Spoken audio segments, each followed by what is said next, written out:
Alors, dans l'actualité de ce mercredi, déjà le mercredi 29 janvier, ben, le mois de janvier qui est déjà presque terminé. Samedi, on entreprend le 1er février. Ça passe vite. Bon, ben, vous avez vu, vous avez sûrement entendu le bulletin de nouvelles, alors qu'on a parlé là, de cette conférence de presse qui avait lieu hier après-midi à la salle François Prévost, là, adjacente au centre communautaire Espace Citoyen. Il y avait du monde, c'était plein.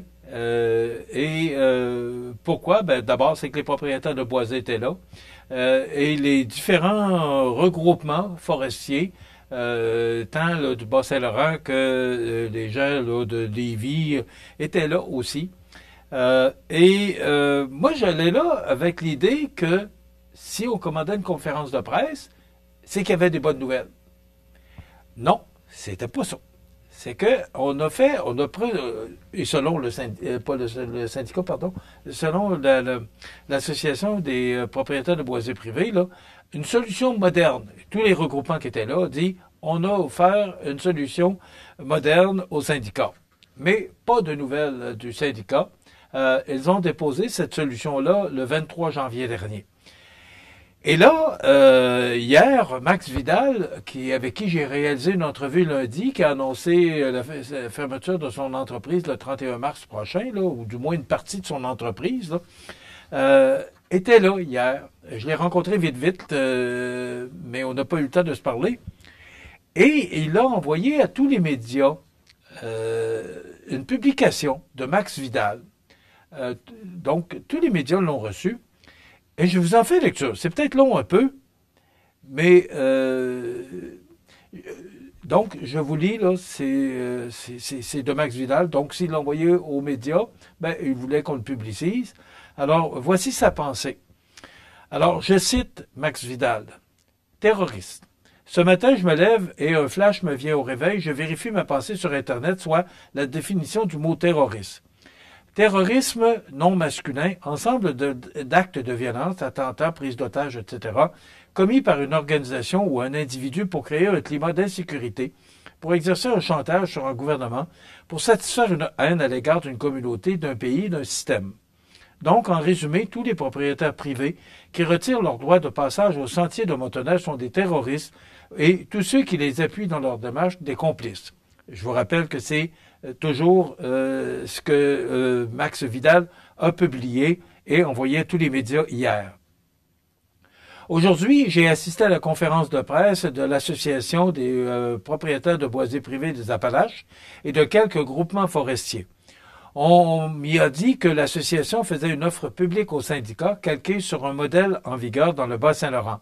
En fait, l'offre reprend exactement ce qu'ils ont actuellement, une vraie farce. Les points de l'offre sont les suivants. Le syndicat devra mettre en place un prix minimum du bois, laisser le producteur libre de couper et vendre son bois quand il le veut et à qui il le veut, laisser le choix au producteur de choisir son transporteur, laisser la possibilité au producteur d'obtenir plus pour son bois s'il le peut. En fait, cela correspond déjà au droit actuel des forestiers. Leurs revendications sont correctes et légitimes. Mais, par contre, pas question de débloquer les sentiers, et si nous continuons de crier à l'injustice, nous perdrons des droits de passage de façon permanente. Voilà le courage du président Rénal Nadeau et de certains membres de l'Association des propriétaires de boisés privés des Appalaches. Le syndicat, quant à lui, est mort de rire, il vous laisse vous débattre dans l'eau bénite et, avec votre prise de tête, vous vous enlisez dans un conflit où vous allez perdre la faveur de l'opinion publique. À tous ceux qui seraient tentés d'être compatissants avec la cause des forestiers, sachez qu'aucun dollar n'a encore été perdu par ces derniers. Les seuls qui ont perdu du chiffre d'affaires et des employés, dont le secteur du tourisme et des commerces locaux, qui sont innocents dans ce dossier. Plus grave encore, lors de la conférence de presse, j'ai appris qu'à la suite de la décision de la Régie des marchés agricoles, le syndicat a l'obligation, avant de mettre en place son projet, de s'entendre avec les parties prenantes. Quoi? Cela signifie qu'au 1er février, date prévue de la mise en place de la mesure, celle-ci ne devrait pas être valable puisqu'il n'y a pas eu d'entente entre le syndicat et les parties prenantes. Nous allons donc être pris en otage pendant des années. En 11 mois, ce conflit a causé 9 semaines de pertes cumulées pour l'industrie touristique et les commerces locaux. Pendant ce temps, les forestiers n'ont pas encore subi de pertes financières. Merci à tous les propriétaires fonciers qui n'ont pas embarqué dans le terrorisme honteux de certains. Merci à ceux qui n'ont pas creusé de fossés dans les sentiers sur des terrains qui ne leur appartiennent pas et qui n'ont pas coupé d'arbres pour barrer les sentiers sur des terrains qui ne leur appartiennent pas. En quoi le tourisme et le commerce local ne respectent-ils pas les droits des propriétaires privés? Par la présente, je demande à tous les députés fédéraux et provinciaux, à toutes les municipalités, MRC, organismes à but non lucratif ou non, et aux groupements forestiers de retirer leur appui à l'Association des propriétaires de boisiers privés des Appalaches et de ne plus agir dans ce dossier tant et aussi longtemps qu'ils adoptent des pratiques nuisibles ayant des répercussions graves sur l'économie locale. Libérer nos commerces et arrêter cette prise en otage. Et c'est signé Max Vidal, propriétaire de la pourvoirie d'Aquam. Donc, c'est ce dont Max Vidal a envoyé à tous les médias hier après la conférence de presse. Et vous pouvez lire aussi ce document-là sur la page Facebook de la pourvoirie d'Aquam ou de Max Vidal, je ne sais pas trop, là, mais vous pouvez voir ce texte écrit par Max Vidal. Donc, je vous en ai fait part parce que si j'invite M. Nadeau, il est normal que j'ai tous les côtés de toutes les parties impliquées. Je ne peux pas avoir la partie du syndicat parce qu'on ne retourne pas mes appels. Alors, je voudrais bien avoir l'opinion de M. Lemieux là-dessus, Pierre Lemieux, qui est président du syndicat des producteurs de bois de la Côte-du-Sud, mais il ne nous retourne pas notre appel. Alors, voilà, on a maintenant une partie.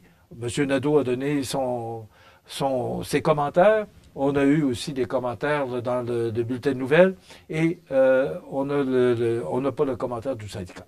Voilà. Mais moi, j'essaie toujours, dans des conflits ou peu importe dans la situation, d'avoir toujours les deux côtés de la médaille. C'est notre travail.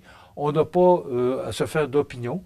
On a tout simplement à vous livrer l'information et à vous de vous faire une opinion. Voilà pourquoi je vous ai livré ce message.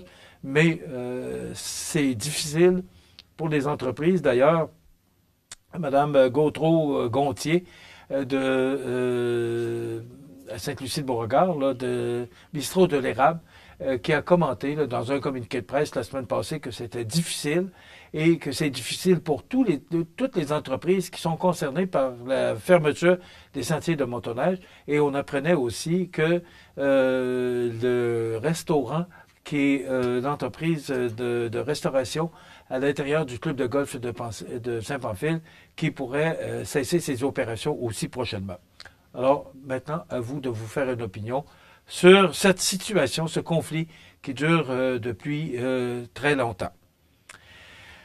Bon, sur une note plus joyeuse, la ministre Geneviève Guilbeault, qui était en visite dans Côte-du-Sud, donc elle était accompagnée de Mathieu Rivet. Donc, elle s'est présentée à Saint-Pascal là, pour voir le centre de... Attendez un petit peu que je retrouve mes notes, là. Le centre de travail, là, le centre de service de Saint-Pascal. Et après quoi, elle s'est rendue le centre... un petit peu... Bon, je vais retrouver... le centre de service de transport situé à Saint-Pascal, dans Kamouraska. Voilà. Après quoi, elle s'est rendue l'entreprise Oralbock qui fabrique cette bière de microbrasserie à la Pocatière et un 5 à 7 à Saint-Cyril-de-Nassau. C'est elle qui a lancé les activités de la 12e édition de Snow Fight. Donc, une belle sortie et je pense que ça a été apprécié. Et à Saint-Cyril, elle était accompagnée de Mathieu Rivet, député de Côte-Sud, mais également de Bernard Généreux, député fédéral. Donc, Mme Guilbeault, qui a passé la journée dans Côte-du-Sud.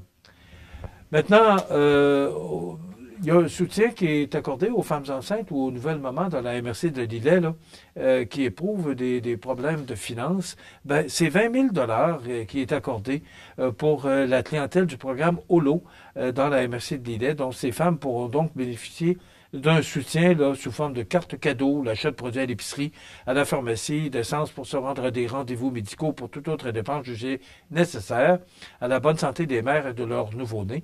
Donc, ce programme demeurera disponible jusqu'à épuisement du montant total. Et c'est l'équipe de nutritionnistes du CI3S Chaudière-Appalaches qui verra à distribuer ces fonds pour que les gens dans le besoin puissent bénéficier de cet argent. Également, ben, vous avez entendu là, une arrestation pour délit de nature sexuelle et également il y a eu une perquisition là, à Montmagny, Cap-Saint-Ignace et Lillet le 27 janvier dernier. Le 27, on est le 29, ça veut dire que c'était lundi dernier, une perquisition dans la région, là. Alors, la Sûreté du Québec, là, qui fait de nombreuses perquisitions. Pas juste la Sûreté du Québec, je voyais aussi un communiqué de presse, là, la police de Québec, là, qui mène des actions à ce niveau-là également de son côté. Bon, écoutez, depuis que M. Trump a annoncé qu'il y aurait une augmentation, une possible augmentation de 25% des tarifs douaniers, là, c'est un peu la panique partout. Et on comprend. Je ne critique pas ça, mais pas du tout. Sauf qu'il faudrait attendre. Est-ce que ça va être le 1er février? Est-ce que ça va être le 1er avril? Est-ce que ça va être 25%? Est-ce que ça va être 20? Est-ce que ça va être 15? On ne le sait pas. Moi, ce que je dis, parce que ce matin, les tarifs auront des impacts dans votre panier d'épicerie. Alors, c'est dans le Journal de Québec ce matin. Oui, mais attendons, ça donne quoi de nous faire peur pour rien? Attendons voir qu'est-ce que ça va donner. Parce qu'on parle de la fluctuation du dollar canadien. Hier, le dollar avait perdu quelques centièmes, là. Il était à 69,56, je pense. C'est quand même, on l'a déjà vu plus bas, c'est quand même rien d'alarmant, là. Et je ne sais pas si vous avez remarqué, mais le prêt à la pompe a diminué aussi.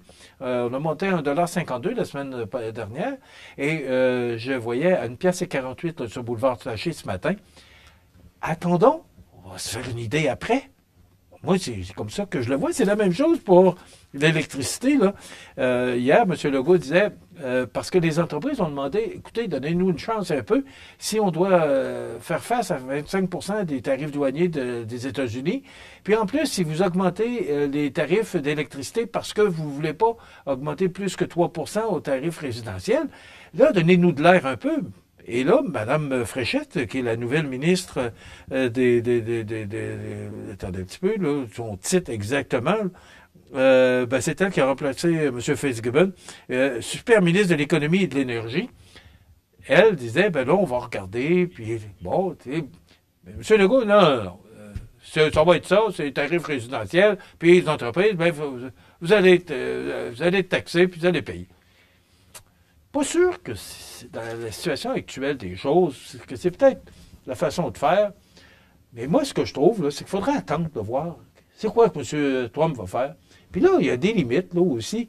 On a des ressources, on a on est quand même un pays du G7, là.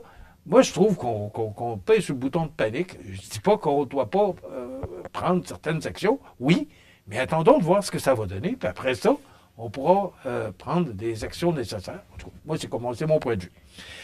Demain, on aura la chronique Lévesque avec Valérie Lebel et on aura Bernard Généreux qui sera avec nous et justement, on va parler de ça, bien sûr. Donc, c'est le menu pour demain. Dans quelques instants, les avis de décès. Bonne journée, à demain.